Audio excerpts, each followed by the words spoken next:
गणित दिलेलं बघा, एका वर्गामध्ये विद्यार्थ्यांनी मिळवलेल्या मार्कांची सरासरी 13 आहे. जर 25 मुलांनी मिळवलेल्या मार्काची सरासरी 10 असून मुलींनी मिळवलेल्या मार्कांची सरासरी 18 असेल, तर त्या वर्गातील मुलींची संख्या किती आहे असा प्रश्न दिलेला आहे.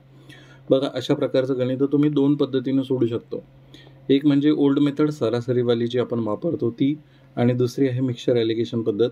तर मिक्सचर ॲलिगेशन पद्धत आवर्जून शिका, मी ती नंतर शिकवतो, पण ती आवर्जून शिका, कारण की त्याने 10 ते 12 टाईपचे वेगवेगळे प्रकारचे गणितं तुमचे सुटतात. ते कसे, तर मी मिक्सचर ॲलिगेशनचा सेपरेट व्हिडिओ अपलोड केलेला आहे.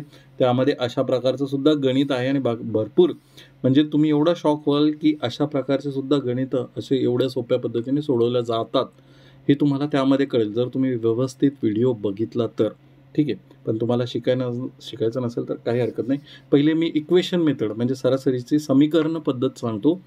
किती मुलं मुली आहेत एका वर्गामध्ये, काही मुलं असतील काही मुली असतील, तर मुलांची संख्या दिलेली आहे त्यांनी 25.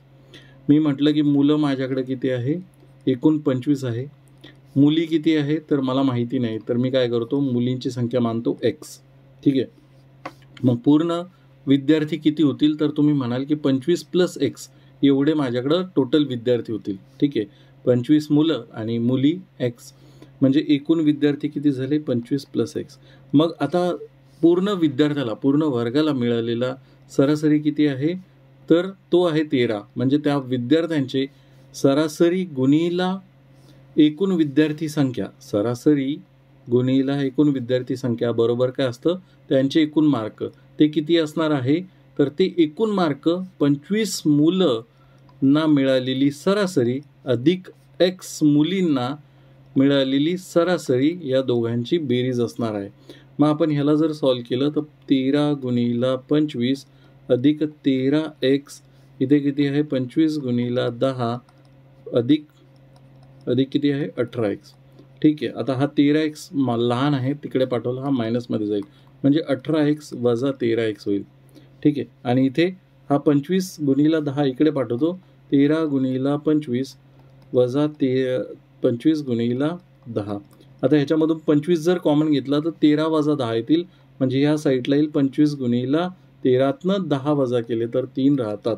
18मधनं 13 वजा केले तर 5x राहतो.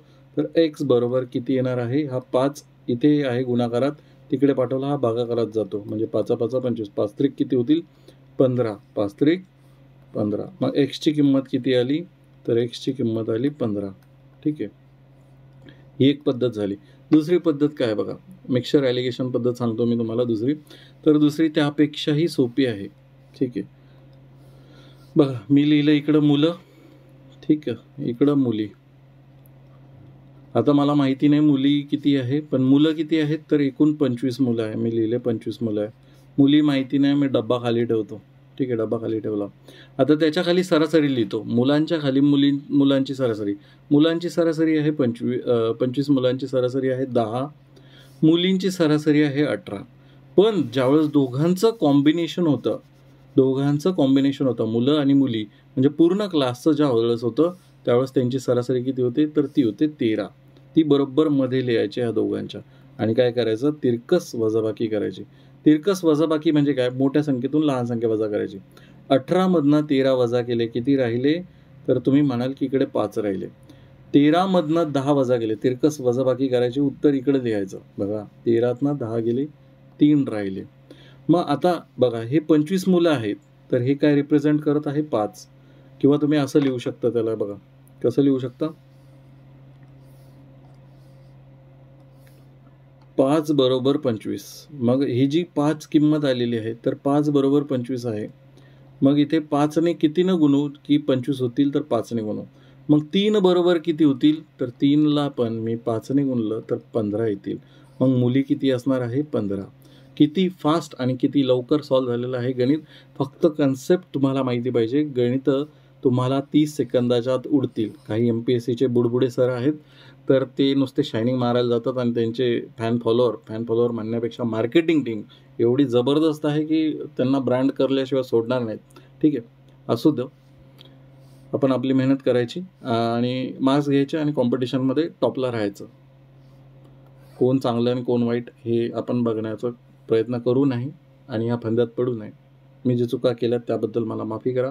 ठीक आहे. तर बघा याचं उत्तर काय असणार आहे, दोन्ही पद्धतीने 15 असणार आहे. जर तुमचे कोणतेही गणिताचे प्रश्न असतील मला तुम्ही ह्या ग्रुपवरती पाठवू शकता. आपला हा टेलिग्राम ग्रुप आहे, याचा QR कोड हा आहे. आपण नाममात्र फीस ₹59 तर मंथली मेंबरशिप चालू केलेली आहे. मंथली म्हणजे काय, प्रत्येक महिन्याला ₹59 मेंबरशिप आहे आणि ह्यामध्ये तुम्हाला पेड व्हिडिओज बघायला भेटतील, जे की तुम्ही एका महिन्यात म्हणजे ₹59 सुद्धा पूर्ण कोर्स संपवू शकता. ठीक आहे. त्यामध्ये 70+ व्हिडिओ आहेत आणि अजून 3-4 चॅप्टर बाकी आहेत, ते लवकरच येतील. आपलं एक WhatsApp चॅनलसुद्धा आहे, त्याला कनेक्ट होण्यासाठी तुम्ही राईट साईडचा QR कोड स्कॅन करू शकता. धन्यवाद.